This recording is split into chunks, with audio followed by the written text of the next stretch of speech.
Voter turnout in the U.S. Okay, you all know that yesterday was an election.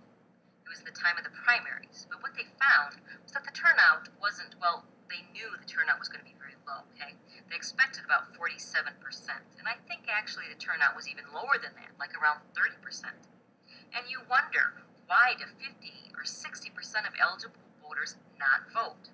Okay? So what I'm going to talk a little bit about today is voter turnout in the U.S.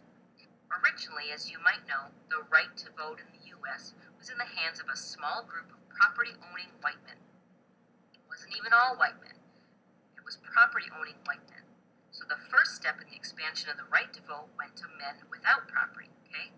It's been a long struggle for voting rights ever since. It hasn't happened quickly, giving the right to vote to everyone. It was a very step-by-step process. So after that, black men gained the right to vote. And then finally, in 1920, black and white women gained the right to vote. So you can see it took literally 200 years before everyone really had a right to vote in this country. And no step in the battle for voting rights has been easy, because even after winning the right to vote, often actual voting was difficult because people were prevented from voting or prevented from registering, often by intimidation. So you'd think that with such a long history of getting the right to vote, that struggle, that we'd expect a higher rate of voter turnout on election days. But the fact is that voter turnout is remarkably low, very low. So what are the causes of this low voter turnout?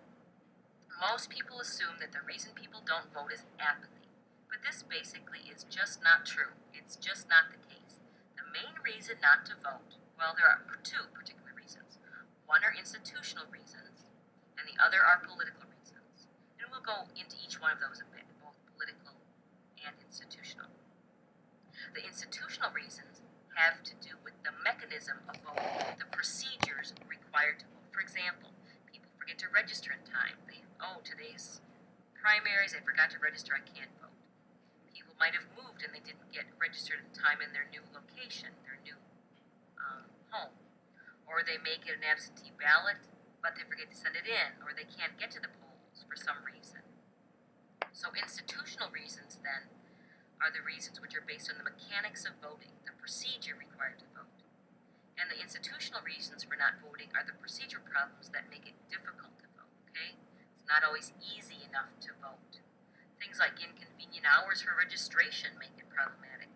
Early deadlines to send in those absentee ballots make it problematic. These are primary reasons for lowering voter turnout. But in truth, these institutional reasons aren't the main reasons. They aren't the main problem. Far more important than the institutional blocks are the political blocks to voting. For example, millions of Americans don't turn up at the polls because they feel that it's really not worth the trouble. Why bother? They feel that their real interest is not reflected in the system, okay? They feel that the candidates don't reflect their interests. They feel the candidates are all the same. They don't believe any candidate is honest. They mistrust politicians. So you can see that this is very different than apathy. These people aren't apathetic about politics, but rather they believe that politics is apathetic about them.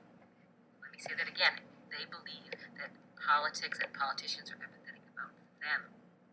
That politics does not really meet their needs, okay? It's not that they don't care, but they don't feel like politics is meeting their needs.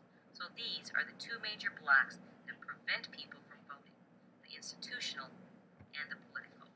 Now, the U.S. has more elections than many countries in the world, and U.S. citizens have the right to vote or not to vote.